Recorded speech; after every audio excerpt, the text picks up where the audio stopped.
നടൻ സെയ്ഫ് അലി ഖാനെ ആക്രമിച്ച സംഭവത്തിൽ വിവാദ പരാമർശവുമായി മഹാരാഷ്ട്ര ബി.ജെ.പി. മന്ത്രി നിതേഷ് നാരായണൻ റാണെ. മഹാരാഷ്ട്രയിലെ പൂനെയിൽ ഒരു പൊതുസമ്മേളനത്തെ അഭിസംബോധന ചെയ്യവെയായിരുന്നു പരാമർശം. അക്രമിയുടെ കുത്തേറ്റ് സെയ്ഫ് അലി ഖാൻ വേഗത്തിൽ സുഖം പ്രാപിച്ചതിനെക്കുറിച്ചും റാണെ ചോദ്യങ്ങൾ ഉന്നയിച്ചു. ഹോസ്പിറ്റലിൽ നിന്ന് പുറത്തു വന്നപ്പോൾ കുത്തേറ്റതാണോ അതോ അഭിനയിക്കുകയാണോ എന്ന് സംശയം തോന്നിയെന്നും റാണെ പറഞ്ഞു. അയാൾ നടക്കുന്നതിനിടയിൽ നൃത്തം ചെയ്യുകയായിരുന്നു. സെയ്ഫ് അലി ഖാനെ ബംഗ്ലാദേശ് അക്രമി കൊണ്ടുപോയെങ്കിൽ നന്നായേനെ. ബംഗ്ലാദേശികൾ മുംബൈയിൽ ചെയ്യുന്നത് നോക്കൂ. അവർ സെയ്ഫ് അലി ഖാന്റെ വീട്ടിൽ പ്രവേശിച്ചു. മുൻപ് അവർ റോഡ് ക്രോസിംഗുകളിൽ നിൽക്കുമായിരുന്നു. ഇപ്പോൾ അവർ വീടുകളിൽ കയറാൻ തുടങ്ങി. ഒരുപക്ഷെ സെയ്ഫിനെ കൊണ്ടുപോകാൻ വന്നതാകാം. ചപ്പുചവറുകൾ എടുത്തു കളയണമെന്നും നിതേഷ് റാണെ പറഞ്ഞു.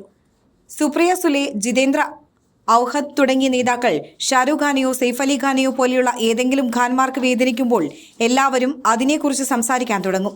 സുശാന്ത് സിംഗ് രാജ്പുത്തിനെ പോലെ ഒരു ഹിന്ദു നടൻ പീഡിപ്പിക്കപ്പെട്ടപ്പോൾ ആരും ഒന്നും പറയാൻ മുന്നോട്ട് വന്നില്ല.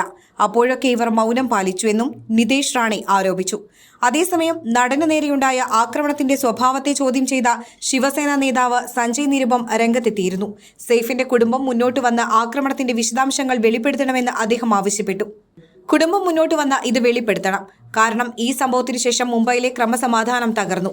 ആഭ്യന്തര മന്ത്രാലയം പരാജയപ്പെട്ടു. മഹാരാഷ്ട്ര സർക്കാർ നശിച്ചു. സെയ്ഫ് ആശുപത്രിയിൽ നിന്ന് പുറത്തേക്ക് വന്നത് 4 ദിവസം മുൻപ് ഒന്നും സംഭവിച്ചിട്ടില്ല എന്ന മട്ടിലായിരുന്നു.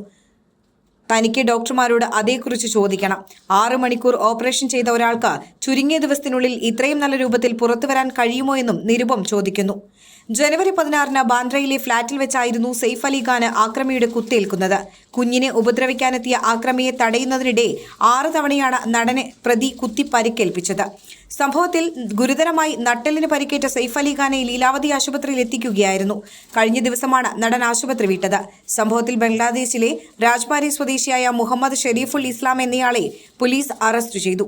നാട്ടിലേക്ക് പോകുന്നതിന് പണം കണ്ടെത്താനാണ് മോഷണത്തിന് ശ്രമിച്ചതെന്നും താൻ ബംഗ്ലാദേശിൽ ഗുസ്തി താരമാണെന്നും ഇയാൾ നൽകിയ മൊഴിയിൽ പറയുന്നു. കുറ്റകൃത്യം നടത്താൻ പുറത്തുനിന്ന് പ്രതിക്ക് സഹായം കിട്ടിയോ എന്ന കാര്യത്തിൽ ഇനിയും വ്യക്തത വന്നിട്ടില്ല. ഇക്കാര്യത്തിൽ അന്വേഷണ സംഘം വ്യക്തത വരുത്തുകയാണ്.